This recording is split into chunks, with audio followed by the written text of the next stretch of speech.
Alors pour moi c'est un grand plaisir de t'accueillir aujourd'hui, Ronnie Ramirez pour être plus précis. Et petite présentation tout d'abord. Tu es cinéaste, tu enseignes dans une école supérieure de cinéma à Bruxelles, qui est l'INSAS, je vais quand même le dire, même si nous avions convenu de ne pas donner le détail de l'intitulé, mais je crois que ça vaut quand même la peine. Donc c'est l'Institut national supérieur des arts du spectacle. D'autre part, tu interviens également dans la formation d'étudiants dans le même secteur, donc le domaine de la cinématographie, dans deux universités chiliennes. La première, c'est Valparaiso, et la seconde, c'est Antofagasta. Dans cette présentation, il me paraît important de citer quelques-uns de tes films, puisque tu es d'abord cinéaste de formation, et pas seulement de formation, de profession. Alors, je vais les citer dans l'ordre chronologique, je ne citerai que les principaux, puisque depuis 4 ans, m'as-tu dit, les films, apparaissent essentiellement dans le cadre de l'activité qui sera le sujet d'aujourd'hui, à savoir Zine TV. Donc, en 1999, Les Fantômes de Victoria. En 2003, Palestine, ceux qui gardent la clé. En 2004, Place publique. La même année, Un monde absent. En 2010, Campus Cassapa, voilà. Et enfin, en 2013, donc il y a 4 ans, Prospérité sous terre. J'espère ne pas m'être trompé dans ta filmographie. Mais si je t'interroge aujourd'hui, ce n'est pas pour parler du passé, enfin du passé qui continue, parce que tu vas continuer bien entendu à faire des films, mais c'est essentiellement pour parler d'une activité plus précise, à côté de tes activités d'enseignant, c'est celle de Zine Télévision, Zine TV, dont tu es une des chevilles ouvrières, et c'est sur cette activité que tu vas être interrogé dans le cadre de notre entretien. Je précise que Zine TV, et d'ailleurs tu vas revenir là-dessus, c'est une utopie télévisuelle. Tout à fait. Voilà, alors, pour commencer, première question. J'aimerais bien savoir d'où vient le terme Zine TV, depuis quand elle existe et dans quel cadre elle se situe en termes de financement. Autrement dit, Zine TV est-elle un média entièrement indépendant dans sa conception, dans la conception, je veux dire, de ses activités, ou y a-t-il un pouvoir subsidiant qui intervient? Donc, je rappelle, on va parler par la suite des objectifs, hein, bien entendu. Donc, dans un premier temps, depuis quand? Ensuite, d'où vient le terme? Et s'agit-il d'un média indépendant? Très bien. Tout d'abord, merci pour ton invitation. Je te suis dans ton blog et je trouve que tes activités pédagogiques nous nourrissent beaucoup, en tout cas, c'est super intéressant. Donc, merci pour ton invitation. Je vais essayer de jouer le jeu, de répondre à toutes tes questions. Mais n'hésite pas à me re-questionner. Mais tu es beaucoup plus, comment dirais-je, à l'aise dans le cadre des médias que moi, parce que moi, c'est pas du tout mon métier, comme tu sais. Très bien. Ce qui est une qualité. Ah, peut-être. Je suis le naïf, l'ingénu de Voltaire. Alors, bon, moi j'appartiens à une génération de professionnels du cinéma qui, au moment des années 2000, sortaient des écoles, réalisaient leurs premiers films, leur première expérience professionnelle, souvent comme partenaire à la télévision de service public. Il se trouve que dans les années 2000, je pense même l'année 2000, a été l'année du début du plan Magellan.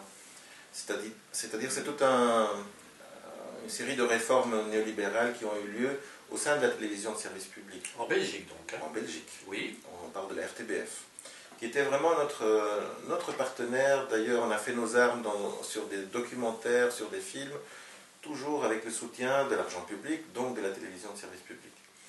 Avec le plan Magellan, des restructurations financières ont été faites, des restructurations à tous les niveaux, recoupes budgétaires, et toute une série de personnes qu'on sortait de cette télévision nous a commencé à nous dire qu'on était un peu condamnés par rapport au projet que nous faisions et avec lequel on commençait à vivre, en fait.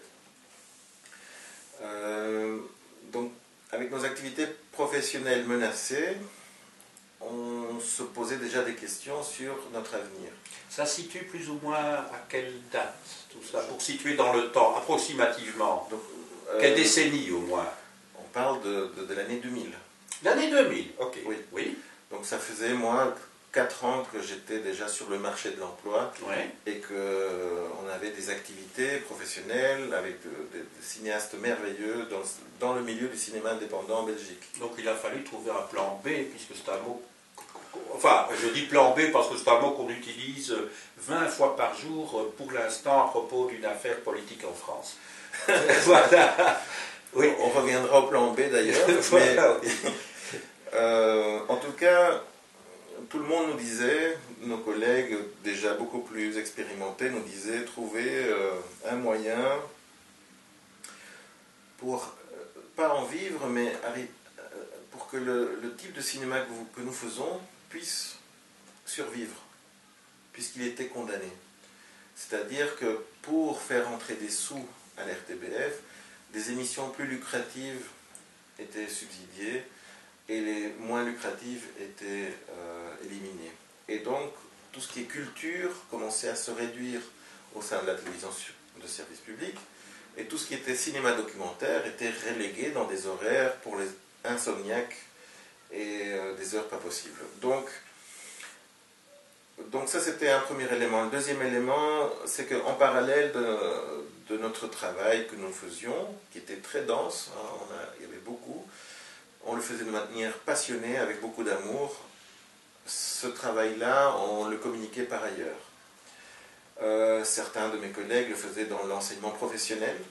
Moi, je le faisais dans le domaine de l'éducation populaire. Et donc, ça veut dire quoi? Ça veut dire qu'on travaillait dans un secteur populaire, dans des quartiers populaires. À Bruxelles? À Bruxelles, Molenbeek, Anderlecht, avec d'autres collègues. À l'époque, c'était beaucoup avec Mourad Boussif, qui est aujourd'hui un très grand cinéaste reconnu.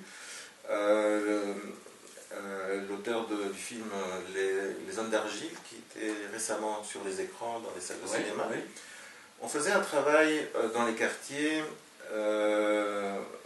pour faire éclore des nouveaux cinéastes, en fait, avec d'autres cultures, d'autres références, et c'est ce qu'on faisait.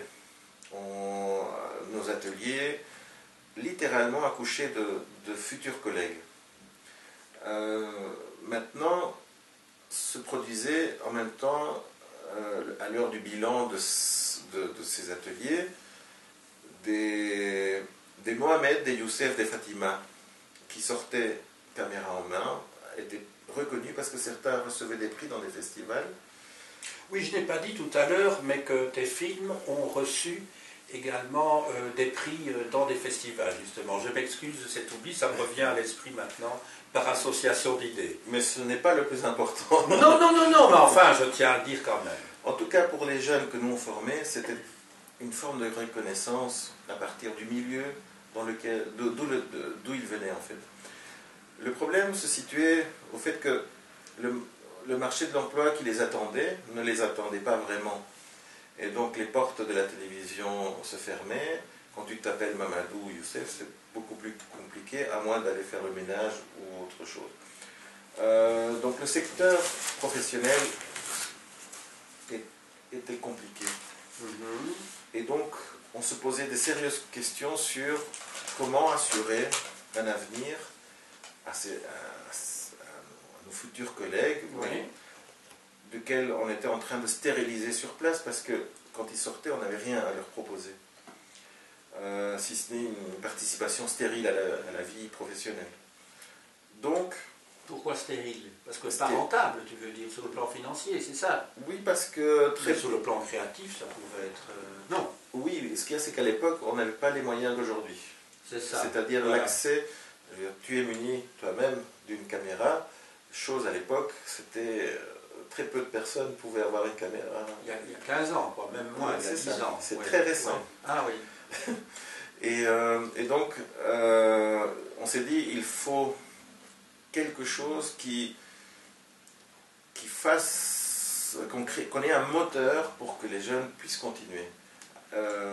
Et ce moteur-là, on s'est dit, il faut, en fait, c'était la télévision, on ne l'a pas, donc on va inventer une autre télévision. Et on va l'inventer à notre guise. Je pense que cette motivation de réinventer, comme tu dis toi-même, oui. La créativité, elle était là, elle était bien présente. Mais elle était là dans l'idée de créer une infrastructure. Je pense que j'ai passé beaucoup de temps de ma vie, je ne l'ai pas passé avec la caméra à la main, je l'ai aussi passé à échanger, à parler des idées contemporaines, sociales, des mouvements d'idées, et comment les appliquer. Et donc, la télévision, l'idée de réinventer la télévision, un instrument formidable de communication, de lequel on se sentait dépossédé, était le moteur ou l'utopie qu'on voulait créer. Ah, ben voilà, on y arrive. Hein. Je sais que c'est un mot qui t'est cher, à toi et à ton équipe, que ce mot donc d'utopie télévisuelle. C'est peut-être l'occasion de faire le lien justement entre cette idée, parce que quand on pense à une utopie, en tout cas pour beaucoup de gens, une utopie, c'est quelque chose qui par définition est irréalisable. Or vous, votre utopie, vous l'avez mise, je dirais, vous l'avez réalisée, enfin au niveau qui était possible, mais est-ce que tu pourrais nous... Enfin, puis en plein dans le sujet d'ailleurs. Oui, il y a une figure qui nous inspirait. Mais d'abord expliquer en quoi c'est une utopie alors qu'il y a réalisation. Alors, est-ce encore une utopie? C'est ça ma question. Disons que on était, donc ma génération, oui. Elle a subi la chute du mur, la crise donc, de 1989, avec l'écroulement du socialisme réel et les idéologies qui sont allées avec. Elle a vécu en 2006 la crise financière, donc la chute du capitalisme à nouveau. Donc ma génération est très affectée par l'idée de croire à nouveau. C'est ça. Donc les points de repère ont complètement disparu, et pas seulement des points de repère, c'est que ces points de repère sont liés à des événements qui effectivement ont affecté la vie de la planète. Hein, c'est oui. Ça. Et notre génération était face à un vide idéologique, un vide utopique. On venait nous dire communisme, socialisme, anarchisme, enfin, etc. Tous ces ismes qui nous confondaient tous, pas tous, mais ne nous fédéraient plus. On avait du mal à s'engager. Beaucoup d'entre nous. Mais est-ce que ça signifie qu'à l'heure actuelle, nous sommes toujours dans cette crise idéologique, ou est-ce qu'on en est en train de sortir grâce peut-être à des réalisations comme la tienne, à tout petit niveau, on est bien d'accord, hein, ou pas? Ou est-ce que les jeunes sont pour l'instant complètement désarçonnés et se cherchent véritablement, cherchent un nouveau monde, et sont complètement désemparés psychologiquement et intellectuellement? En tout cas, ce n'était pas avec les ismes qu'on attirait les jeunes. C'est ça. Par contre, la vidéo attirait les jeunes. Ah voilà, vous êtes parti au fond d'un constat, c'est qu'il y avait au fond un engouement pour à titre de média. Il y avait un support qui était disponible, mais comme tu l'as dit, pas encore à cette époque-là, comme la petite caméra que moi j'utilise ici pour cette interview, mais qu'on était au début de quelque chose de neuf en tout cas. Oui, c'est ça qui attire. Parce que beaucoup nous disaient, non, là-bas, ça sent le vieux. Là-bas, ça sent le neuf. Et donc, effectivement, ça se voyait. La vidéo, ou le dispositif filmique, pour prendre des termes. Oui, oui, mais qu'on comprend tout à fait. Qu'on peut comprendre, pouvait nous organiser, c'est-à-dire en termes de collectivité, de communauté symbolique, ou éphémère, autour d'une idée qu'il faut matérialiser.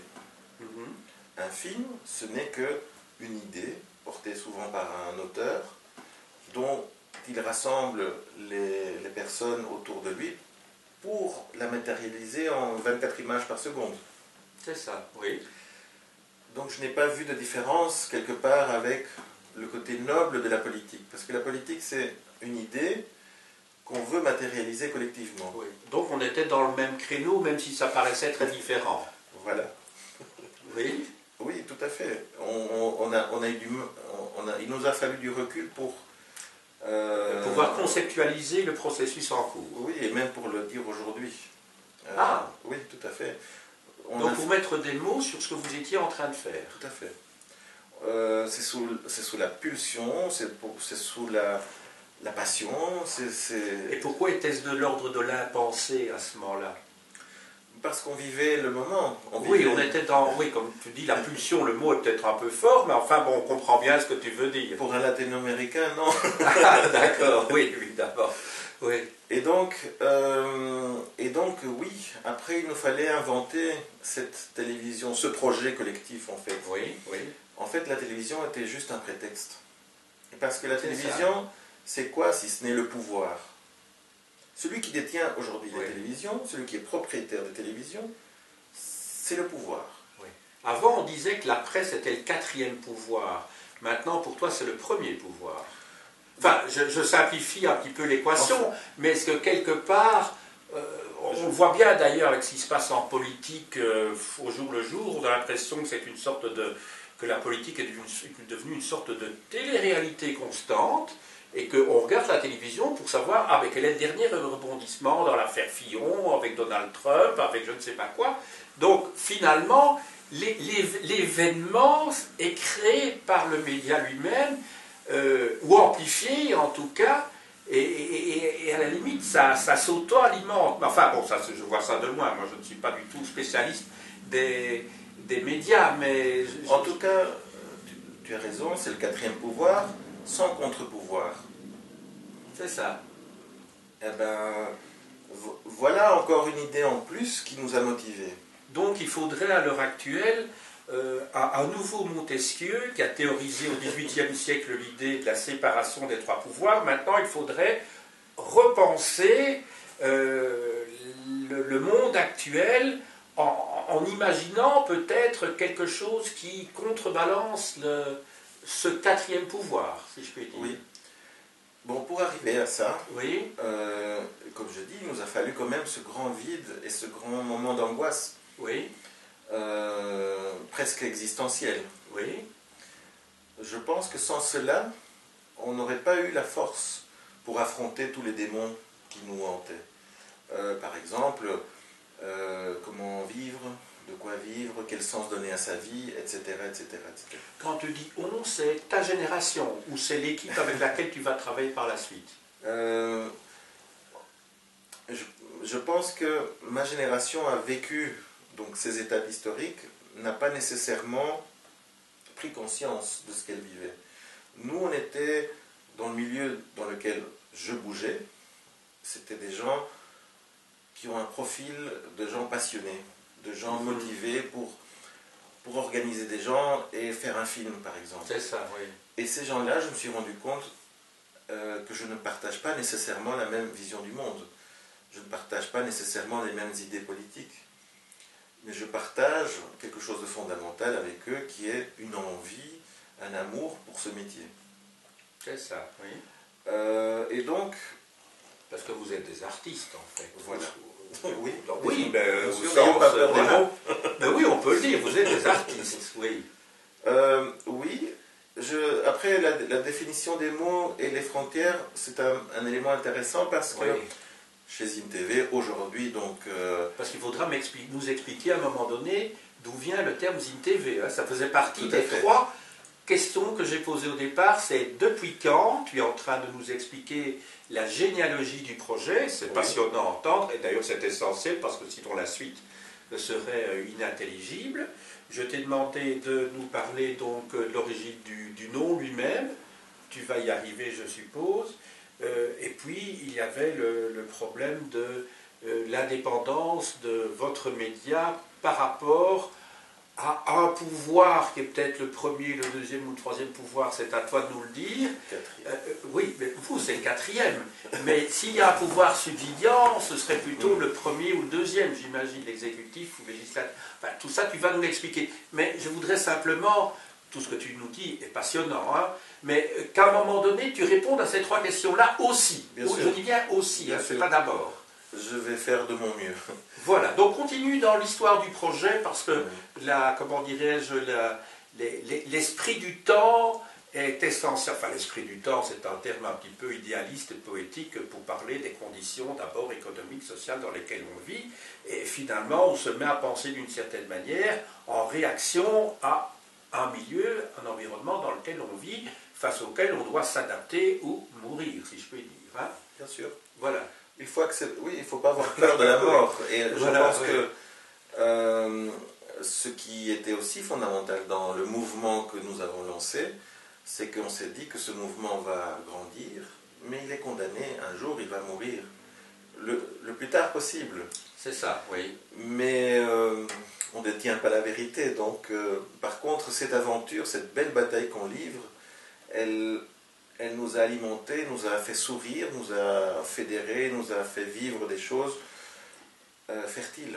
Et c'est ça qui fait qu'à un moment donné, c'est en 2013, sauf erreur de ma part, non, Non. ou à une autre date, que ZinTV sort de son œuf, si je puis dire. Alors, non, bon, tu as expliqué le long mûrissement depuis 2000, en gros, le moment où tu sors de tes études, hein, si j'ai bien compris, qu'il y a un état d'esprit, que vous vous rencontrez entre vous, qu'il y a des problèmes existentiels qui se posent, mais aussi des problèmes matériels, qu'on est dans une période de transition, que les fameux ismes dont tu parlais ne répondaient plus à l'attente que les jeunes pouvaient trouver dans les générations précédentes, qu'il y a une technologie nouvelle qui devient accessible à des tas de gens, et que c'est dans ce contexte-là que vous allez progressivement inscrire votre projet avec ces outils-là, mais avec un contenu, une orientation particulière. Hein, c'est bien ça, si je résume.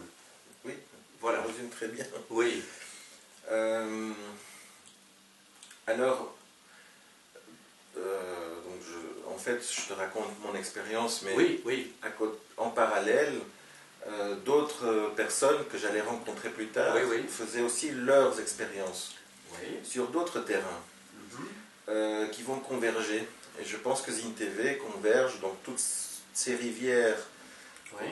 Moi, personnellement... Vers la même mer. Oui, voilà. Enfin, vers un fleuve, en tout cas. Oui, un fleuve. Je pense que la mer nous attend encore. Mais moi, dans cette phase, j'ai été invité, parce que je continuais à tourner, à faire des films. J'ai eu de la reconnaissance en Belgique très vite. Et ça m'a quand même beaucoup aidé à la confiance en soi-même.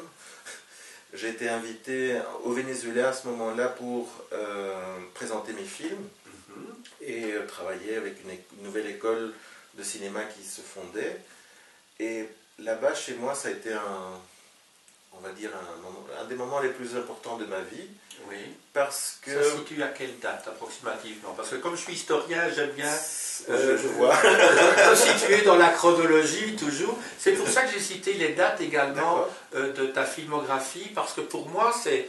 Voilà, on voit qu'il y a des creux, entre guillemets, à certains moments, et puis à un moment donné, on voit 3 ou 4 films qui se succèdent très très rapidement. Et je trouve que c'est pas sans intérêt au niveau de l'histoire de la création. Oui, alors voilà, donc ça situe à quel moment là, l'épisode du Venezuela, qui est tellement important dans ton cheminement, dans ton itinéraire? Oui, parce que parallèlement, comme tous les ismes, quelque part, partaient en ruine, en 1999, au Venezuela avait lieu une révolution bolivarienne. Oui. Et donc, c'était plus l'époque des révolutions à ce moment-là. Enfin, en tout cas, on nous disait que c'était fini. C'est l'époque où tu réalises donc les fantômes de Victoria. Oui, et moi je ne suivais pas nécessairement l'actualité au Venezuela, comme le monde entier d'ailleurs. Voilà. Mais donc ça évolue là-bas. Bon, il se fait que je suis invité là-bas en 2003. Oui. 2003 ou 2004. Oui, non, enfin, moi ce qui m'intéresse, c'est la 2004. chronologie relative, hein, c'est pas la chronologie absolue. Hein. Entendons-nous bien. C'est pour simplement replacer les événements dans un ordre chronologique qui est logique. Et donc ce que je vois là-bas, c'est l'éclosion de télévision communautaire nationale. Oui. Donc des télévisions qui émettent à niveau national ce que les communautés produisent. Oui. Et l'école de cinéma forme les gens des communautés. C'est ça, oui. Et cela à niveau national. Quand tu dis le cinéma, c'est les écoles de cinéma. Non. Oui. Non, une c'est école, une c'était question. une qui était reliée à Vive TV, donc une télévision nationale communautaire. Voilà, Et donc cette expérience a été pour moi bouleversante. Ce n'était pas un peu le cas aussi au Brésil, sauf erreur de ma part. Il me Alors, semble, mais enfin bon. En fait, peu importe. il y a des tas d'autres expériences Oui, dans le temps et dans la géographie. d'accord. En tout cas, c'est celle-là qui s'est mise dans mon chemin Oui, et qui m'a ouvert les yeux sur une possibilité que ça existe réellement c'est ça. et où j'ai pu contribuer.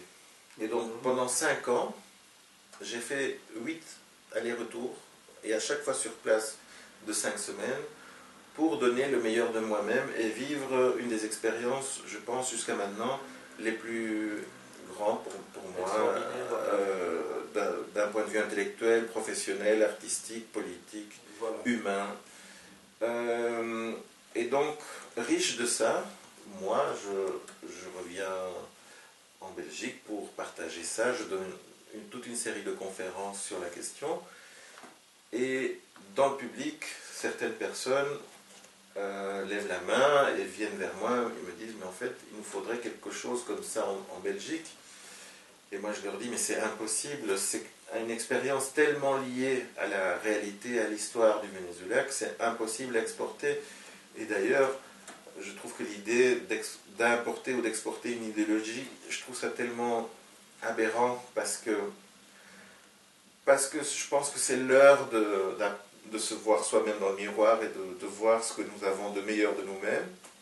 Et quel est alors le lien entre cette expérience, enfin pas spécialement de la révolution bolivarienne, mais en tout cas donc du Venezuela, de ce qui se passait au Venezuela, et d'autre part alors la naissance de Zin TV? Parce que en répondant donc à tes interlocuteurs, tu leur disais donc ben, ici c'est pas possible, on ne vit pas dans le même contexte, c'est une autre histoire.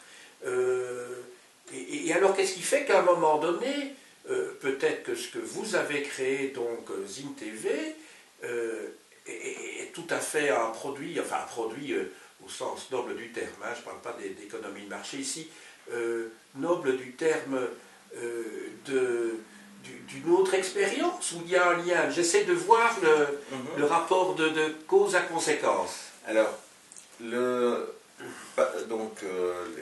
c'est exactement ce que me demandaient d'autres jeunes gens qui venaient vers moi. Oui, oui. Et on se disait peut-être que le dénominateur commun pourrait être un modèle de communication qui ne soit pas un modèle commercial qui domine, parce qu'en fait le problème, le drame de nos télévisions publiques ou privées, c'est que le modèle de communication est commercial puisqu'ils sont tous soumis à la dictature de l'audimat. D'accord, oui. Donc il faut de la pub pour financer, en gros. Enfin, oui, enfin, pas seulement, mais enfin je simplifie. En gros, il faut attirer de l'audience et pour cela, on fait du spectacle, on met du silicone, on met de l'hémoglobine, on fait... Ça donne du divertissement, quoi. Exactement. Et donc cette société du spectacle... Utiliser l'expression de Grégor. Voilà, était quelque chose qu'on rejetait, enfin, et donc on se disait, il faut créer autre chose. Et ce que faisait le Venezuela en termes en tout cas l'expérience de TV et des télévisions communautaires tout Oui, autour, oui. était vraiment appliquer la démocratie participative dans la communication. Et nous, c'est quelque chose qui, ça nous parlait. Et démocratie participative, ça veut dire que dans la réalisation de ce qu'ils font, ou ce qu'ils faisaient à l'époque, je ne sais pas si ça a évolué, monsieur ou madame tout le monde pouvait intervenir dans la conception même je ne sais pas, des émissions ou enfin, je ne sais pas, évidemment, n'ayant pas vu de quoi ça ressortissait, je ne peux pas imaginer. En fait, l'idée au Venezuela était de travailler avec les communautés organisées. Oui.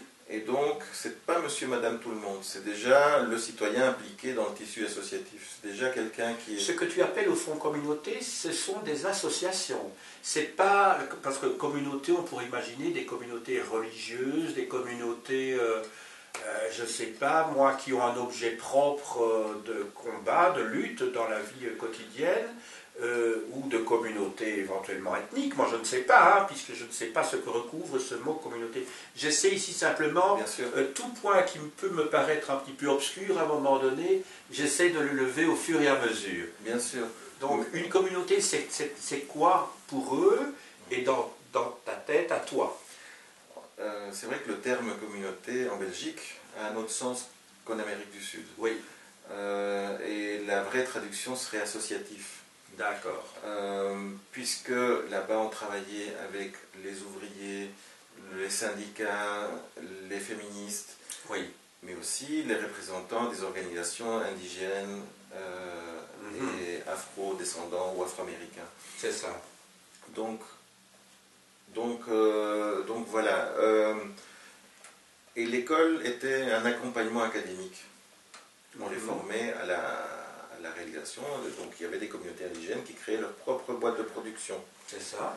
Et qui émettaient après dans tout le pays. Voilà en gros, en quelques mots, ce qui m'a le plus marqué en fait. Et alors vous avez essayé, enfin toi et ton équipe, enfin je ne sais pas, elle n'était peut-être pas encore formée à ce moment-là, d'essayer d'utiliser ce type de créneau, enfin c'est pas un créneau, plutôt de vision du système, enfin oui, voilà, des médias pour essayer d'en faire quelque chose de neuf tout en ayant une parenté avec quelque chose qui semblait marcher là-bas, c'est ça? En tout cas, c'était une référence qui nous inspirait. Oui. Alors, on parlait des dénominateurs communs. Oui. Quand je demandais aux Vénézuéliens comment ils avaient créé, comment ils en étaient arrivés là, eux, ils disaient qu'ils avaient un cadre législatif qui leur a permis de le faire. On va peut-être arriver au premier ou deuxième pouvoir, alors. C'est tout doucement, au pouvoir Oui. subsidiant. Je ne sais pas, mais c'est pour à un moment donné qu'on puisse en parler. Mais la chute est bonne.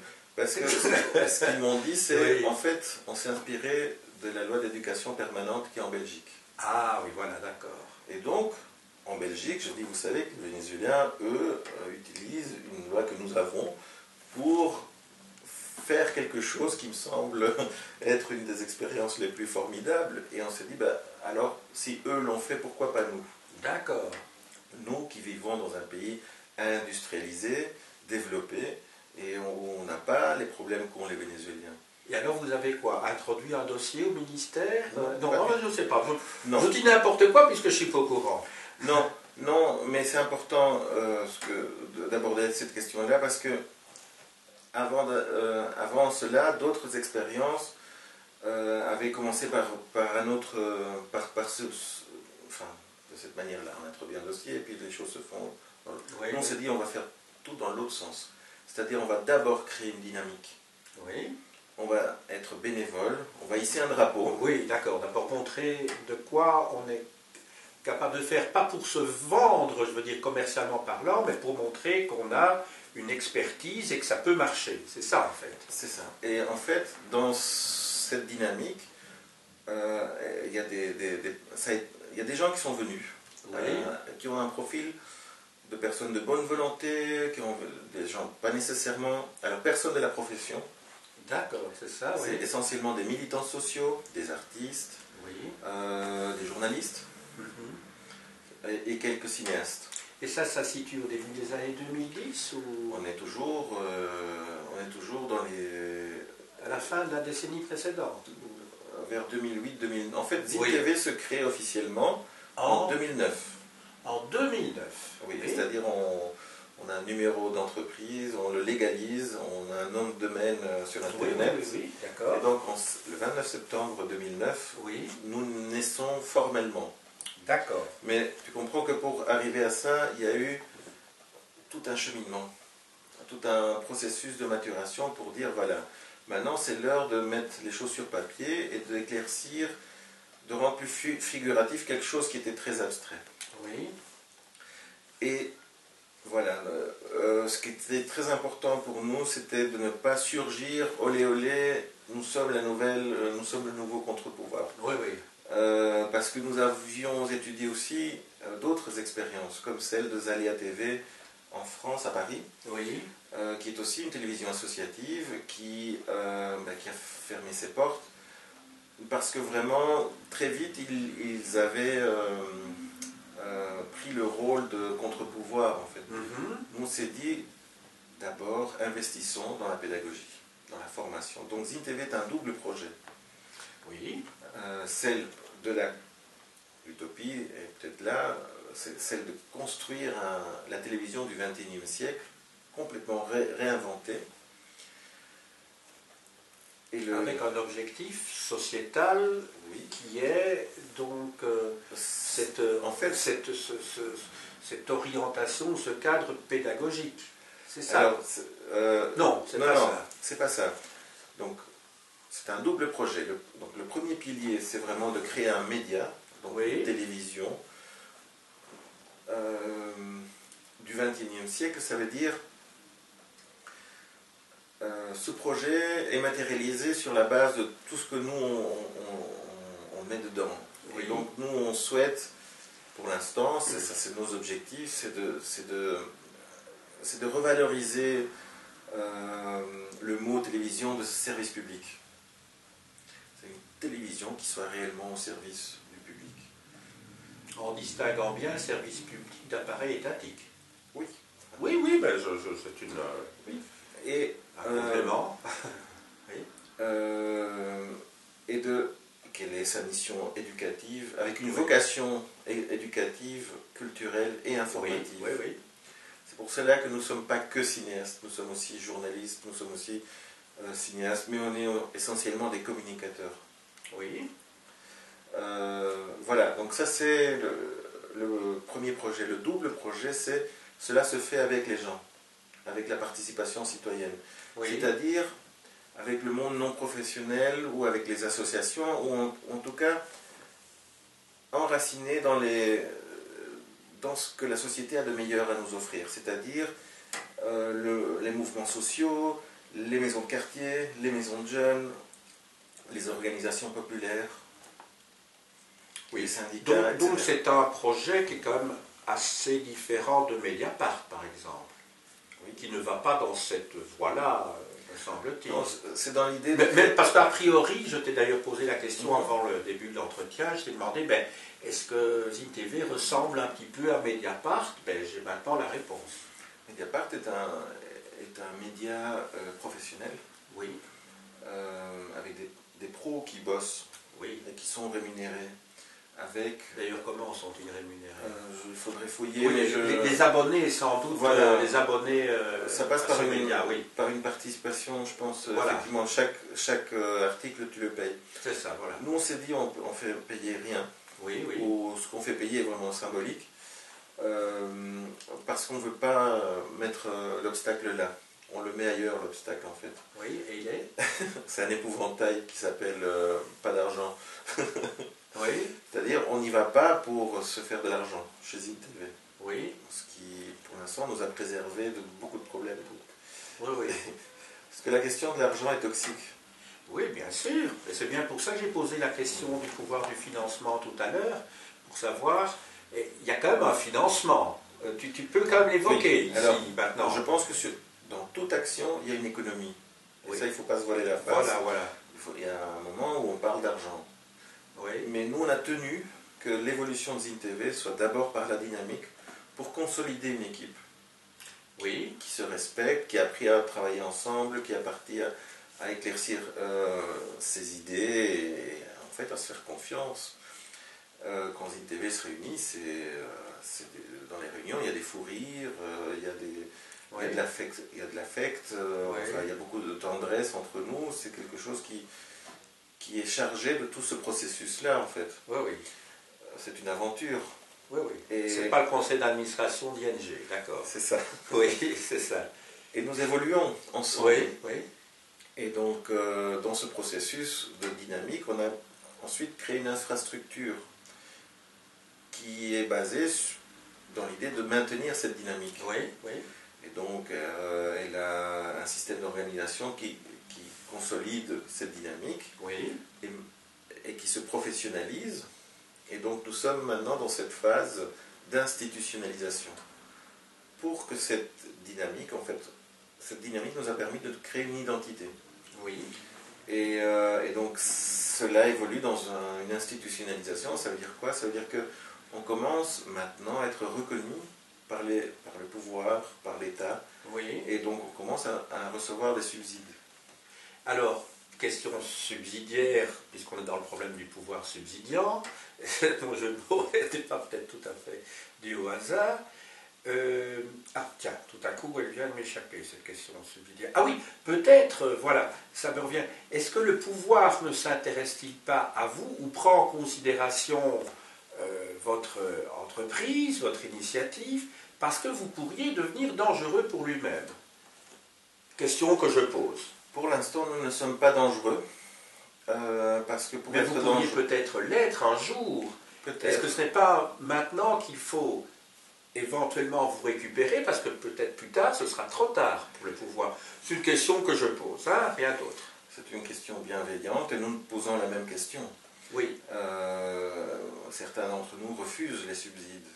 Oui. Donc c'est des choses que nous discutons. Pour être indépendant, donc. Oui. Oui. Maintenant, la décision d'accepter des subsides, elle est un peu...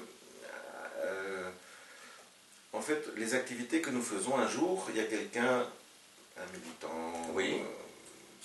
social qui est venu vers nous et qui est aussi inspecteur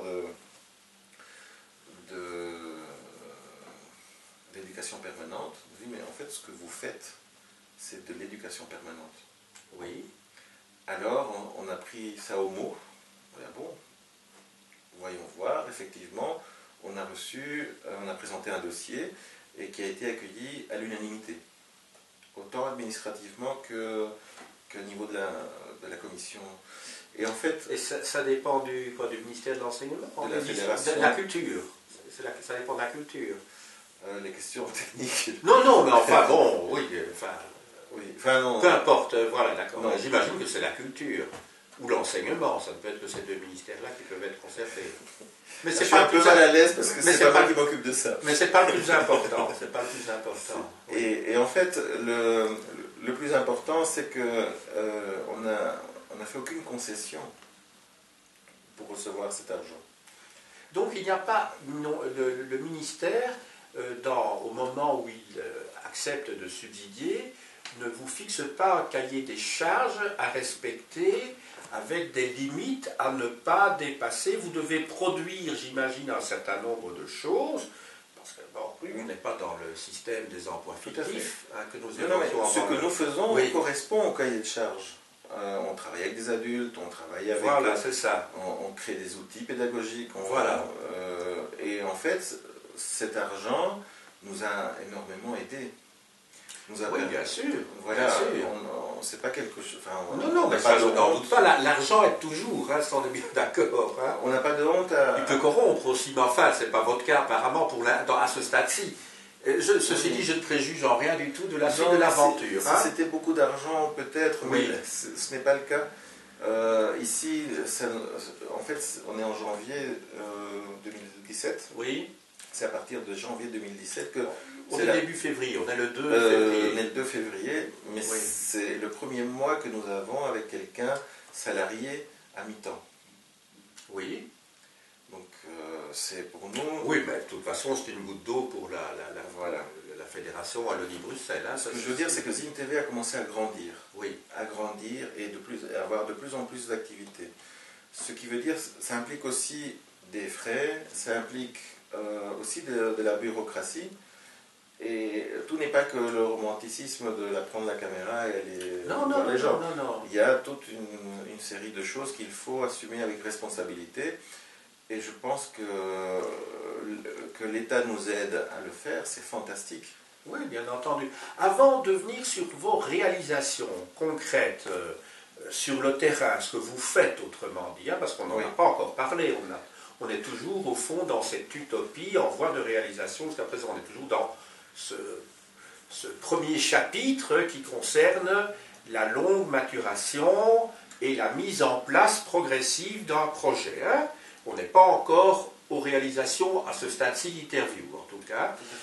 Juste avant d'arriver aux réalisations, j'aimerais bien maintenant, parce que je suis un têtu, tu l'as déjà remarqué, que tu répondes à la première question. Depuis quand, tu l'as dit, c'est 2009.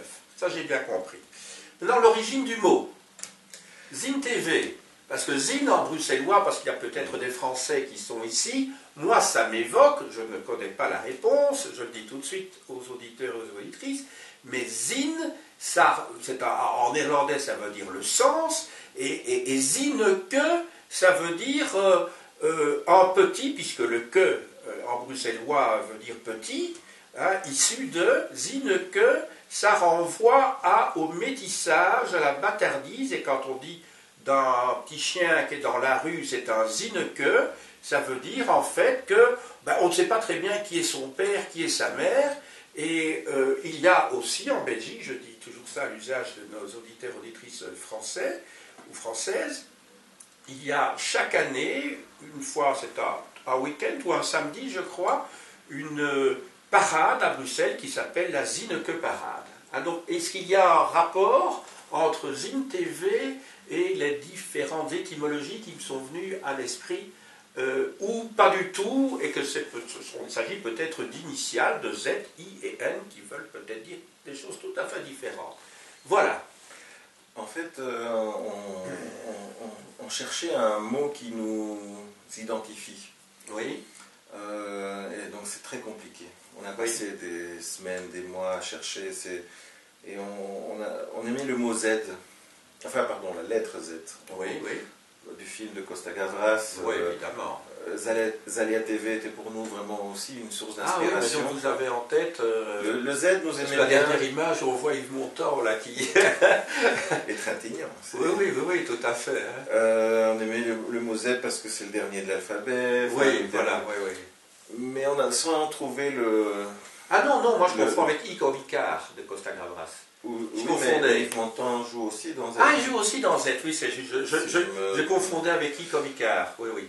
Et bon, à cette époque-là, on avait des rapports avec d'autres, enfin avec beaucoup d'amis en France qui avaient aussi des projets sœurs ou frères de Zine, notamment le Plan B, un journal qui réunissait quelques journalistes rebelles ou bourdieusiens qui écrivaient, qui faisaient de la critique aux médias en fait. Et donc un peu comme Maud Lancelin pour l'instant, qui a participé au système et qui pour l'instant est en train a écrit ce livre. En tout cas, c'était une revue qui est proche de Acrimed, du Mondiplo. Toute la bande là, c'était nos copains. Ce sont toujours nos copains d'ailleurs. Et à ce moment-là, François Ruffin, qui faisait partie d'eux, voulait lancer son journal qui s'appelle Fakir. Il nous avait téléphoné. François Ruffin que j'ai rencontré au Venezuela. On s'est connus là-bas. Alors qu'il n'y a qu'1h20 de Thalys entre Bruxelles et Paris. Voilà. Mais ça c'est une autre histoire. En tout cas, il nous avait demandé de l'aider à promouvoir son journal qu'il allait lancer de manière nationale. Et donc on avait organisé quelque chose à Bruxelles. Et quand il était à Bruxelles, je lui demande comment vont les copains du plombier. Il m'a dit non, c'est le plan B. Et en fait, moi j'avais toujours entendu le mot plombier. Et puis il me dit, mais en fait tu as raison, le journal aurait dû s'appeler Plombier. Plombier, oui. Parce que c'est un personnage qui est toujours dans les tuyaux, c'est un prolo. Polonais, mais d'accord, oui. Et donc il me dit, vous devriez avoir un personnage Oui. qui vous identifie. Je dis, ben, nous on est si différents, on a tous des origines différentes. Ah, mais donc mon hypothèse n'est pas tout. Et donc je lui ai dit, mais à à Bruxelles nous avons un personnage, le Zineke, que tu viens d'expliquer très bien, oui. dont le mot aussi est intéressant parce que Il renvoie à Manneke aussi, le Mannekenpis. Hein, bon. ça renvoie à plein de choses, à la rivière, la Seine. La Seine, en flamand. En néerlandais, c'est de Zen. De Zen. De Zen. Et donc, les chiens bâtards, quand j'étais à la Zen, c'est de là que vient le mot Zineke. C'est des Zineke, hein, ah oui, mais ça je ne savais pas par contre, oui. Mais qui symbolise ce personnage cosmopolite, mélangé, bâtard, etc. Et dit, en fait, on devrait s'appeler quelque chose comme ça. Il m'a dit, oui, mais bon, Zineke, ça existe, la Zineke parade et tout ça. Oui, voilà. Et en fait, le mot zine, ça veut dire en arabe beauté. Ah, oui, là. Et ça veut dire sens. Les connaissances linguistiques ne vont pas, et ça veut dire le sens. Ça voulait dire tellement de choses que le mot zine. Et donc c'est le champ sémantique du mot zine qui vous a conduit à l'adopter. Et même le côté graphique. Oui. Parce qu'on se disait.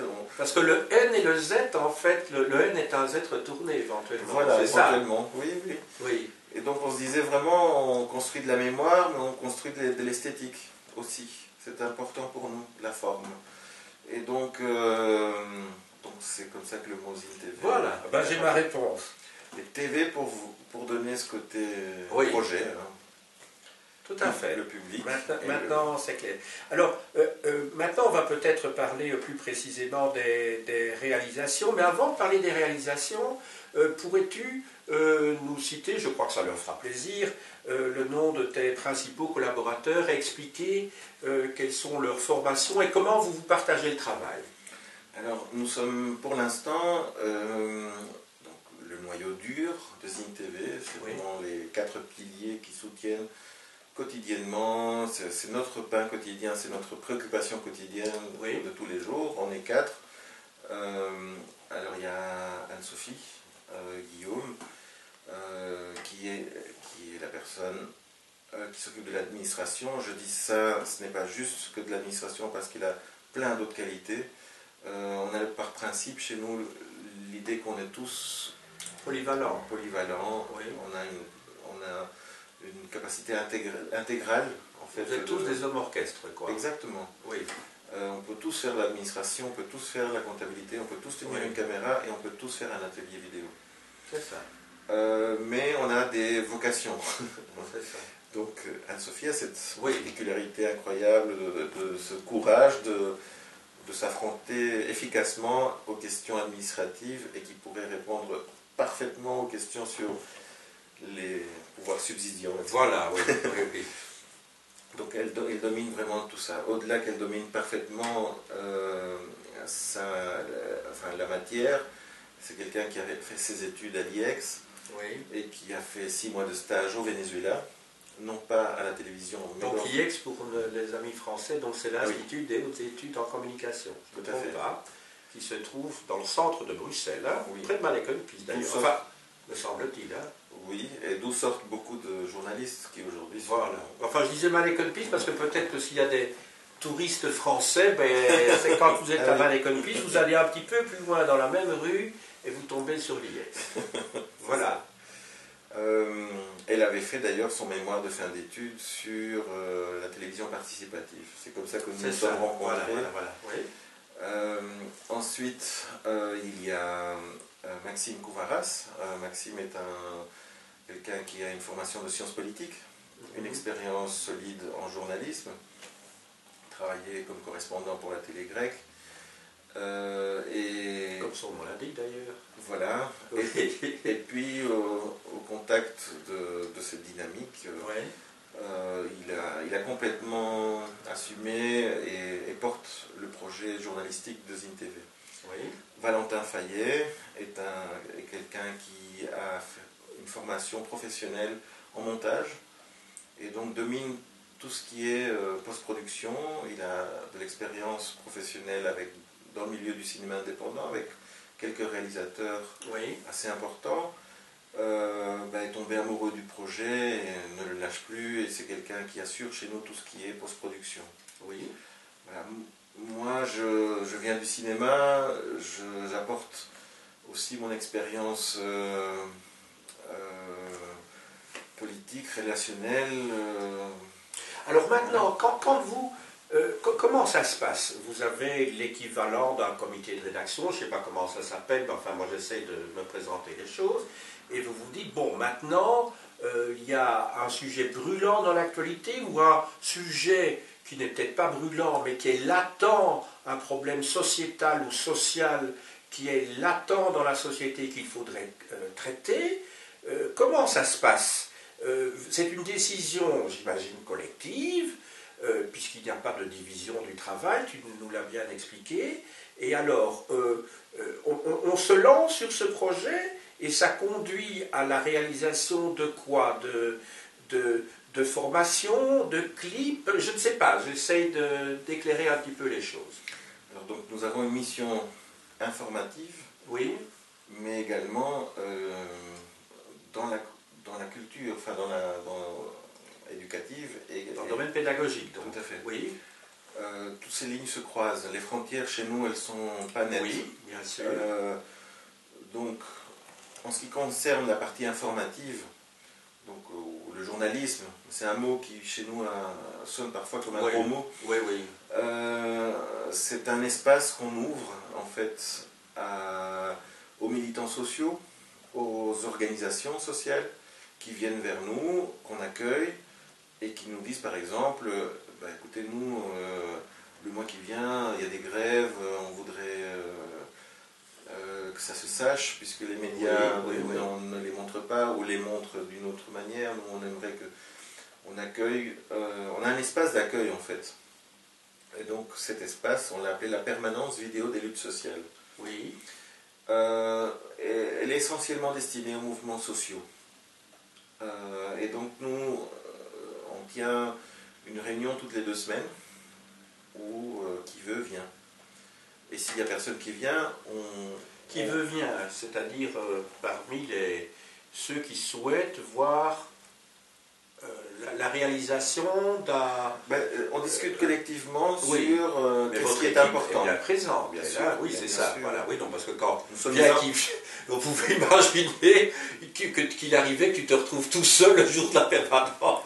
Non, je blaguais évidemment. Hein. Ça arrive. Ça peut arriver parce que les autres sont pris par autre chose. Sûr, oui, la vie est telle qu'on est des accompagnateurs. Voilà. Et donc, on forme ceux qui veulent filmer. Ah, voilà. Donc, en fait, vous formez ceux qui veulent filmer leur propre grève, mouvement social. Vous les formez. Oui, voilà, c'est ça. On pense que... Donc, ce n'est pas vous qui venez en tant que, comment dirais-je, expert ou ceux qui maîtrisent les outils sur place pour filmer. Donc, vous formez ceux qui participent et qui font plus que participer, qui sont actifs et militants dans une action. C'est ça. Oui. Et c'est-à-dire que nous allons, en disant que nous nous articulons avec l'agenda des mouvements sociaux à ce moment-là. Oui. C'est pour ça que sur notre page internet, nous avons un agenda citoyen où il y a toute une série d'initiatives citoyennes. Mais ça va des grèves, manifestations, des rassemblements, jusqu'à des conférences ou des fêtes de quartier, ou des concerts, etc. Donc on fait vraiment ce tirer d'union entre le monde culturel et le monde politique. Et ça donne lieu alors, que ce soit eux ou que ce soit vous, votre équipe, qui, par exemple, filmiez un mouvement social, ça donne lieu alors, dans un certain nombre de cas, j'imagine quand c'est vous, à comment dirais-je, à un petit film ou à des interviews sur Internet. C'est ça. Dans les meilleurs des cas, oui, ça donne lieu à un reportage. Oui. Où il y a plusieurs personnes interviewées et des scènes filmées. Ça, c'est dans le meilleur des cas, puisque le temps de production est limité. À combien de temps? On n'a pas de format, on n'a pas Non, de... non. Mais nous, on pousse à ce qu'on aille le plus loin possible, évidemment. Oui, bien sûr. Mais dans le milieu informatif, nous assumons la question du reportage, c'est-à-dire l'idée de la couverture d'un événement. Oui. Par exemple, dans le pire des cas, c'est juste une interview. On a par exemple filmé le dialogue d'une étudiante qui ne pouvait pas aller passer son examen à cause d'une grève avec un cheminot. Oui. Parce que les trains étaient en grève. On a juste filmé la discussion entre une étudiante frustrée et un syndicaliste en grève. C'est ça, oui. Ce dialogue est formidable. Parce que l'étudiante venait avec des questions en disant « Mais enfin, vous me mettez dans la merde, j'ai pas de solution. » Et lui disait « Mais nous sommes tous les deux dans la merde. La réalité est que... » Voilà, il lui explique un peu ce qui se passe du côté des chemins de fer. Elle termine par disant « Mais vous m'avez complètement convaincu. Enfin, oui. Il faut vous soutenir, il faut y aller. » C'est quelque chose de récent qu'on peut encore voir? Tout à fait. Oui, les grèves, c'était il y a quelques mois. C'était les... Ah oui. Ah donc c'est toujours accessible. Donc, je veux dire, c'est archivé, quoi. Je veux dire, tout est sur notre on peut site internet. Dérouler et remonter, quoi. Tout à fait. Voilà. Oui, donc c'est une mémoire aussi. Donc pour les luttes sociales, elles sont là, elles sont libres d'accès. Et donc quand ce sont alors, non pas vous, mais des acteurs, tout ce que les acteurs font, c'est aussi, à leur demande éventuellement sur votre chaîne ou votre site, ou bien ils en font quelque chose qu'ils s'approprient, puisque c'est à eux, c'est eux qui l'ont fait. Comment ça se passe quand ça vient des acteurs eux-mêmes? Donc c'est toujours des cas particuliers. Tout est cas particulier, il n'y a pas de règle. Oui, tout à fait. Oui, non, je pense qu'il n'y a pas meilleur... Enfin, quand je dis règle, j'ai bien compris la nature de votre projet, hein, mais c'est pour savoir s'il y a des habitudes, c'est ça que je voulais dire, c'est pas règle, habitude. Oui, on se méfie des habitudes, évidemment, mais... Oui, parce qu'elles pourraient se figer, et alors se retrouver... C'est pour ça que... Dans le corps de ce contre quoi vous luttez, c'est ça? Oui. Disons c'est un espace de liberté d'expression. Oui. Et donc, dans le cas de ce dialogue, il s'agissait d'une citoyenne qui a envie de parler de quelque chose et qui n'a pas tous les outils pour, et donc nous l'accompagnons, et donc c'est pour ça que ça s'est limité juste à cela, où quelque part elle partage les mêmes questions que l'étudiante en fait, et que tout le monde se pose aussi. Je ne comprends pas votre action, expliquez-la moi. C'est mieux qu'un reportage didactique sur la question. C'est sur le vif et c'est très émouvant. Et dans le meilleur des cas, c'est des reportages beaucoup plus structurés où il y a une forme d'écriture. Ensuite, on passe à des documentaires et là, c'est beaucoup plus profond. On a sorti un film qui s'appelle Dexia, démocratie confisquée, qui est un vrai travail d'investigation. Oui. Qui explique en gros pourquoi nous sommes aujourd'hui amenés à vivre l'austérité. Oui. Voilà, donc ça c'est avec des archives de la RTBF que nous avons achetées, et de RTL, que nous avons acheté à la Soliva, et c'est un film qui ne passera jamais ni à RTL, ni... Et qui passe donc sous forme d'extrait alors sur votre... Non, que nous avons sous forme de DVD. Ah. Ben oui, on ne peut pas diffuser non. Ça, non. Et alors, qu'est-ce que vous en... ou dans des milieux associatifs. Et qu'est-ce que vous en faites? Ça peut être vu dans des salles en petit comité de militants ou de citoyens, c'est ça? Il y a moyen d'obtenir le DVD chez nous, il y a moyen de le projeter dans des situations en public, il a été montré au Festival Attaque, etc. Donc ZinTV, il y a un espace de formation, un espace de production. Oui, j'ai bien compris. Et un espace de diffusion. Et donc tout ce qui est diffusion, c'est pas juste mettre la vidéo sur Internet, c'est aussi aller le défendre devant un public. Oui. C'est pour ça que je parle de ce genre de films qui sont là aussi pour se confronter au public, pour répondre aussi à des critiques auxquelles il faut faire face. Sinon, on peut faire des films impunément et les diffuser. Donc on insiste très fort sur la responsabilité de la fabrication de l'information. Une question, on parlait tout à l'heure des pouvoirs, parce que c'est quand même un problème essentiel dans toute société, en particulier dans la nôtre. y a-t-il eu jusqu'à présent des réactions ou des pressions de mouvements politiques qui, par exemple au Parlement de la Fédération, à l'ONU-Bruxelles, ont évoqué les médias sous-entendant ZimTV qui étaient subsidiés par le ministère et donc par les citoyens en tant que contribuables qui considéraient que ces médias étaient partiaux dans les choix des sujets, la manière de traiter un certain nombre de sujets, en particulier dans le domaine des luttes sociales. S'il y a une grève, on peut imaginer que des représentants du Parti libéral considèrent que, sous la pression du patronat, disent « mais non, là quand même, hein, on a clairement fait pencher la balance d'un certain côté, et bon, à un moment donné, il faudra arrêter à la fin de l'année ou dans 2 ans la subsidiation de ZimTV ». Question que je pose. Le plus grave que nous avons eu jusqu'à présent, c'est lors des mobilisations citoyennes contre le TTIP, oui. Le traité transatlantique. Oui, et donc, oui. Au mois d'octobre de l'année passée, le 15 et le 16, donc, il y a eu des fortes mobilisations. Nous avons accompagné ces mouvements-là à la caméra. À ce moment-là, une équipe de ZimTV s'est fait arrêter. Oui, je me souviens de ça. Voilà. Pas que nous d'ailleurs, il y a eu des journalistes qui se sont fait aussi molester, etc.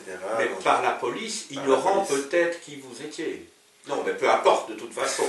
Peu importe. Ceci dit, ils ne nous ont pas ignorés, donc il y avait bien, c'est une opération menée par le commissaire Van der Smissel.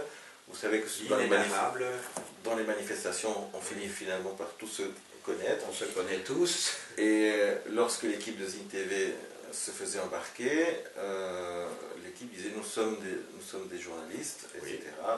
Vous avez une carte de presse au fond? Ah oui, ça c'est la question que la police nous a posée.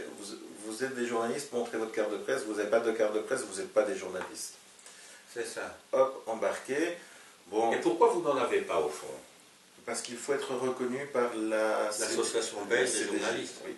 Et ça, pourquoi vous ne... pour avoir une... Parce que ça, ce n'est pas quelque chose qui est perturbant, me semble-t-il.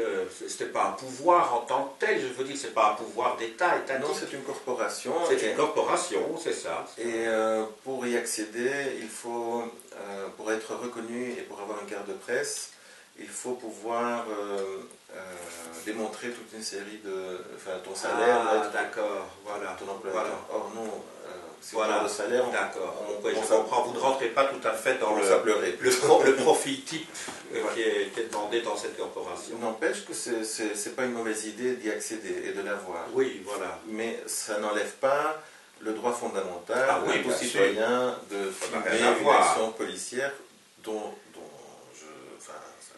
la législation dit qu'il n'y a aucun souci. Et comment ça s'est terminé cette affaire? Parce que tu m'en avais parlé à l'époque, mais je ne sais plus comment ça... Est-ce qu'elle n'est pas toujours en cours d'ailleurs? Non, c'est terminé. Non, mais peut-être que je vais sur un terrain mouvant sur lequel il vaut peut-être mieux pas ne pas trop insister. Non, parce que quand il y a des affaires en cours, ben, on préfère d'abord que... Mais tu me demandes si nous représentons un certain danger. C'est à partir du moment où on se fait embarquer par la police, oui. C'est que quelque part, on dérange. Donc, ceci dit, j'ai vu d'autres manifestations. Je me souviens que le 1er avril, devant la bourse, tu étais peut-être là d'ailleurs, je ne sais pas, votre équipe était là. Embarqué à nouveau. Voilà, moi j'étais là, et je me souviens très bien comment ça s'est passé. Le commissaire divisionnaire dont on vient de parler il y a quelques instants, qui commandait le groupe de policiers qui était là, très clairement avait donné l'ordre que ceux qui étaient en train de filmer, hein, je ne sais pas s'ils étaient ou pas journalistes, mais il y en a qui avaient quand même des caméras assez pesantes, donc je crois qu'ils avaient quand même une certaine professionnalisation, pas ceux évidemment des télévisions nationales RTBF ou privées, mais de type national comme RTL, etc. Eux, on ne les a pas ennuyés, mais je les ai vus se faire prendre par le cou par les policiers, se faire tirer sur le sol. Bon, donc je veux dire, c'est simplement, bon, ben, enfin, c'est pas à toi que je dois expliquer les choses, tu es beaucoup plus au courant que moi de tout ça, mais je veux dire, c'était pas un cas unique, apparemment. Non, non, ce qui est unique, c'est que à la suite du fait qu'ils ont détruit les images oui, que c'était ça le l'équipe problème. avait filmées, Oui. ce qui est, parce que Oui, ça s'est arrivé plusieurs fois, oui. nous étions désespérés parce que les images étaient détruites, on n'avait rien à montrer. On a reçu un email d'Anonymous. Ah oui, je me souviens, c'est parce qu'ils ont pu retrouver sur une sorte de disque dur, enfin je ne sais plus, enfin... Avec des instructions techniques. Oui, pour retrouver... Pour reconstruire la carte mémoire. Et donc ça. Nous avons réussi à récupérer et à voir le policier en gros plan. C'est ça. Donc nous celui avions qui vous avait confisqué. Confisqué et détruit les images. C'est ça. Et donc nous sommes allés à un avocat. Oui. L'avocat a dit nous avons techniquement tout ce qu'il faut pour incriminer la police. Puisque, ah oui, parce que c'est anticonstitutionnel, c'est ça au fond. Oui, ah, la liberté de la presse, c'est même considéré du piratage, puisqu'ils ont eu accès à du secret professionnel. Oui, voilà, c'est ça. Donc nous on s'est dit que il faut bien réagir parce que ça va. Et vous avez fait un reportage là-dessus? On a fait un procès. Oui, un procès, bien sûr. On a fait un procès à la police. Non, mais faire savoir également que la liberté de la presse était atteinte.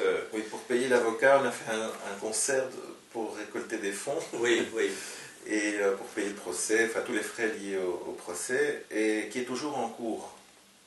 Ah voilà. Donc oui, c'est pour ça que je posais la question, parce que je sais que les procédures judiciaires sont parfois très longues. La plainte au comité P a été bien reçue. Oui. Il y a une circulaire qui circule au sein de la police, en tout cas selon le mail du comité P, qui dit qu'ils ont fait savoir aux policiers qu'il ne faut pas détruire les images des journalistes. Voilà. Donc il y a une circulaire qui existe, nous l'avons demandée, nous l'attendons toujours, et enfin notre avocat l'a demandé. Et le pouvoir subsidiant dans ce cas-là, il n'a pas... vous ne lui avez pas demandé de réagir en disant, nous travaillons quand même si nous sommes indépendants, nous sommes subsidiés, non pas employés, quand même, je veux dire, on travaille dans le cadre d'une mission publique d'éducation permanente. Indépendamment du problème de la liberté de la presse, oui, je veux dire. C'est pour ça que dans le procès, nous réclamons que un des membres de l'équipe était salarié par ATTAC, éducation permanente. Nous avons demandé que soit remboursée sa journée de travail au moins. Etc. Donc on est en train de faire tout le nécessaire. Il faut créer une jurisprudence en tout cas. Et nous avons reçu des messages de soutien de beaucoup de gens, de beaucoup d'associations, y compris de la classe politique. Voilà. Donc ça veut dire qu'il y a quand même un intérêt de la classe politique à que nous existions. Puisque le travail que nous faisons les aide aussi à prendre position, à se poser des questions, puisque l'information être informé, que nous amenons, elle est aussi nuancée, elle est aussi complexifiée. Oui, bien sûr, On n'est pas sous la tutelle d'un parti politique, ni d'une église, ni d'une secte, ni d'une entreprise privée, ni de l'État. C'est ça, oui. À partir du moment où on sera sous tutelle, notre processus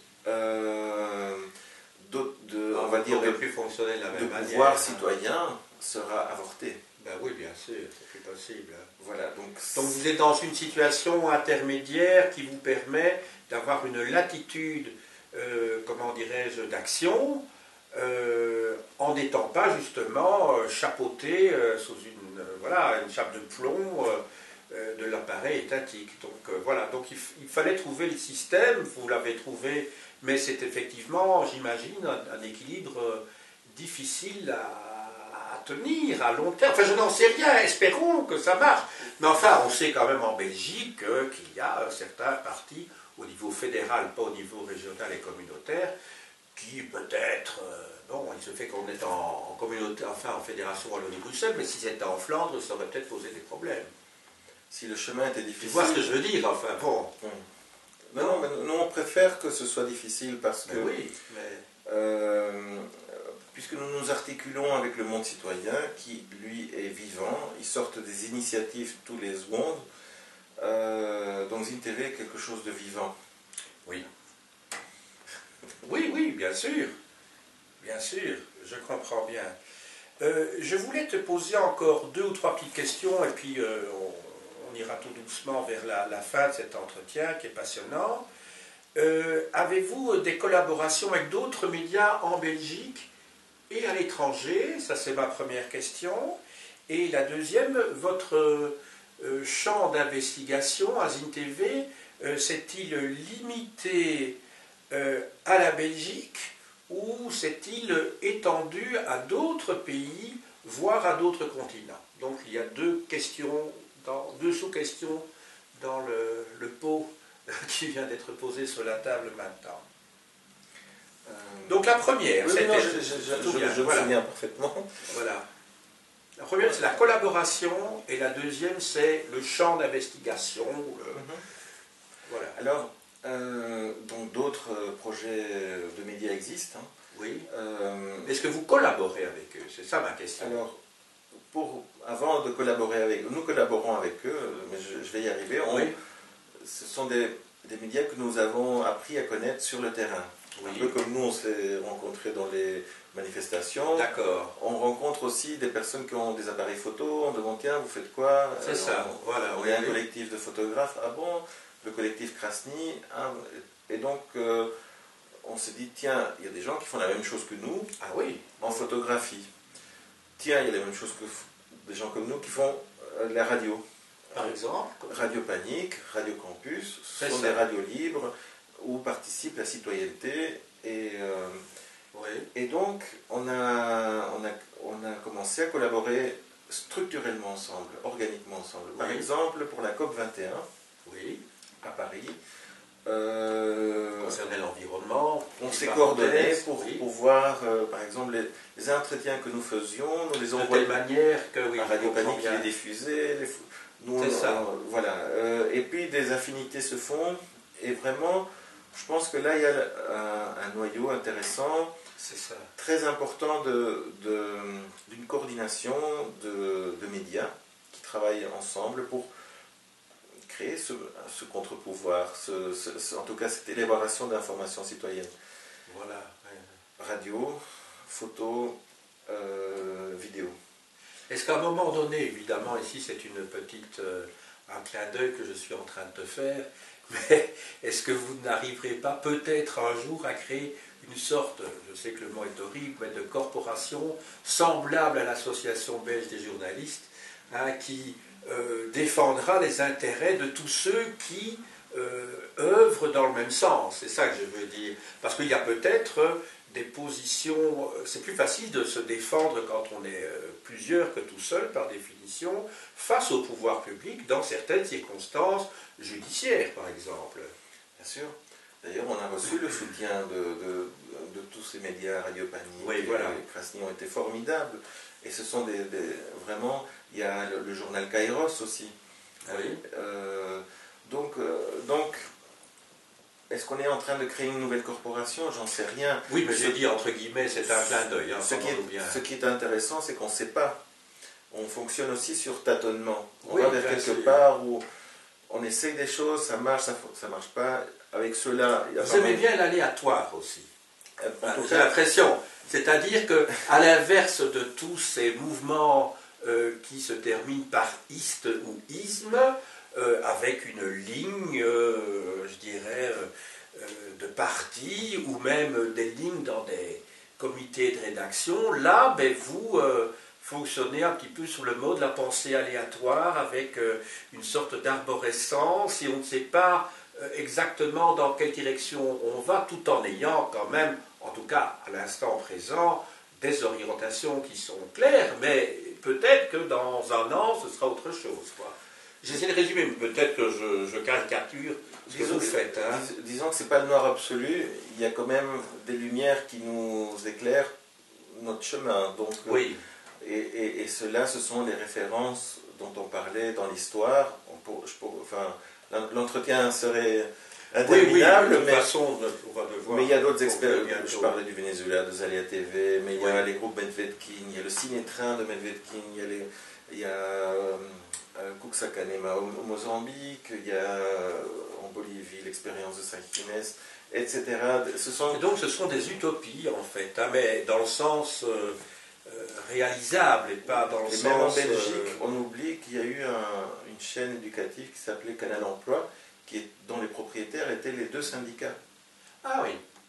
Voilà, on a oublié ça. Ça ne me rappelle rien, mais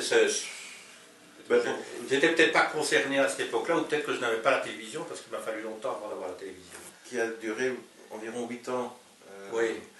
dans les années 80. Oui. Pour nous, enfin tout le monde a oublié, mais de là sont sortis des cinéastes qui aujourd'hui résonnent, enfin, des gens comme Jean-Claude Rigard, et il y en a plein d'autres. Donc pendant 8 ans on a filmé des luttes sociales. Marie-France Collard a fait des films là-bas. Oui. Et donc on a oublié cette expérience. Récemment on est allé la dépoussiérer 30 ans plus tard. Donc ça veut dire que même en Belgique, il y a eu des expériences similaires. Et là, je viens à ta question internationale. Même en dehors de nos frontières, il y a eu d'autres expériences similaires. Oui. Et des expériences qui ont lieu actuellement, avec qui on est en contact, avec qui prennent contact avec nous, puisque on est peut-être en train de créer une corporation alternative, si tu veux, en Belgique. Mais je pense qu'il y a quelque chose de plus grand qui est en train de se construire. C'est un réseau citoyen d'information. Puisque quand... Bruxelles a une vocation internationale. Les mouvements sociaux du monde entier viennent frapper la porte du Parlement européen. Nous les accueillons. Nos amis, Evo Morales, avant qu'il devienne président de la Bolivie, dormait sur un canapé de nos camarades ici à Bruxelles, quand il était dirigeant syndical. Nous avons créé donc des contacts dans le monde entier où d'autres expériences ont lieu. Donc nous avons par exemple des liens très forts avec les Kanaks en Nouvelle-Calédonie, avec l'association des vidéastes Kanaks, Poidan, qui font un travail formidable. Nous les avons invités, ils sont venus à Bruxelles, on a montré leur travail au Festival de cinéma d'Attaque. Nous faisons un travail avec le Chili, avec le Mali, nous avions des relations avec les radios Kairos qui ont été, suite à l'invasion française, ont été détruites. Mais ce que je veux dire par là, c'est que, un exemple très concret, quand en 2011, les étudiants ont paralysé le Chili, ils ont envoyé une délégation des dirigeants estudiantins venir au Parlement européen, et puis ils sont allés voir Stéphane Hessel. Oui, voilà. Stéphane Hessel qui est décédé, qui avait 91 ans, là, il y a quelques mois. Nous avons filmé leur présence ici, leur conférence de presse, ils sont repartis, on leur a envoyé la vidéo. La vidéo chez nous, elle a fait peut-être 200 vues, ça n'intéressait pas grand monde, mais au Chili, ça a eu un impact impressionnant. Tout le monde a relayé l'information. Donc ça veut dire que nous pouvons aussi aider d'autres ailleurs dans le monde. D'où ce réseau d'information citoyenne à construire, donc qui est local mais qui est aussi international. Donc en fait, vous fonctionnez un petit peu à partir de ce concept qui a donné le titre d'un livre de Gilles Deleuze et Félix Guattari, des rhizomes. Hein, c'est-à-dire ces racines sous terre qui permettent donc un petit peu comme des réseaux de neurones également, de produire et en étant connectés, de donner lieu à des carrefours et à des voies inexplorées auparavant. Voilà, on va conclure tout doucement et comme toute dernière question, ce serait peut-être bien que nos auditeurs et nos auditrices puissent savoir où ils pourront s'informer s'ils veulent en savoir plus sur Zine TV. Alors, il y a plusieurs manières de nous contacter. Bon, avant tout, le plus facile, c'est Internet, www.zinetv.org. On va le répéter une deuxième fois. www.zinetv.org. Oui. Et là, il y a moyen de s'inscrire à une newsletter, recevoir les informations de temps en temps par mail. Il y a un mail de contact, de prise de contact. Et être mis au courant des formations aussi. Oui. Oui, bien sûr. Oui. Il y a, donc ça c'est la première. Après, on n'est pas que des cyber Oui, je comprends virtuels. On peut vous voir en réalité. Voilà, Oui. physiquement, La il y a moyen. la preuve, oui. Donc, on tient un stand le 1er mai où on vend notre boisson maison, le Chikongo. Place Montainas? Oui, Place Roupe. Place Roupe, oui. Voilà. On fait des formations, des activités, on participe dans les débats, invitez-nous, on viendra. Donc tout ça est possible, des projections, des... Donc est-ce que ça peut s'adresser aussi aux écoles ou... Nous travaillons aussi avec les écoles, nous intervenons aussi dans les écoles, oui, bien sûr. Et des établissements d'enseignement supérieur bien où sûr. les étudiants ou des professeurs souhaiteraient qu'il y ait une formation justement dans ce domaine-là avec des étudiants. Quoi. Absolument, oui, avec plaisir. Voilà, nous touchons, on va partout où on nous invite. En tout cas, je voudrais te remercier parce que là, tu nous as ouvert des portes sur un monde qui est peu connu, tout à fait ignoré la plupart du temps. En tout cas, moi, ça m'a appris énormément de choses.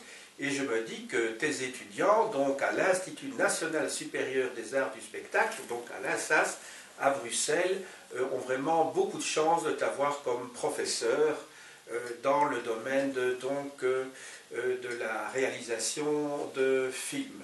L'INSA, ça se situe donc, c'est rue de Namur, c'est ça? C'est rue Thérésienne, Port de Namur. C'est Port de Namur, et l'adresse est rue Thérésienne, numéro 8. Mais ça, c'est l'INSAS, donc ça, c'est une école professionnelle. Oui, mais je sais bien, mais je voulais rappeler, mais bien entendu, j'ai bien compris, mais je parlais de tes étudiants dans le cadre de l'INSA, c'est à 30 secondes, voilà. Parce qu'il n'était pas interdit de faire de la publicité pour une école nationale, d'autant plus que c'est une école nationale, qui forme quand même à la fois des monteurs, des réalisateurs, des caméramans, des monteurs, des dramaturges aussi, et des comédiens. Voilà. Encore un très grand merci à toi, Ronnie. Ça m'a fait un très grand plaisir de te recevoir. Et voilà, je n'attends qu'une chose, c'est que les auditeurs et les auditrices soient nombreux à nous avoir vus. J'ai dit.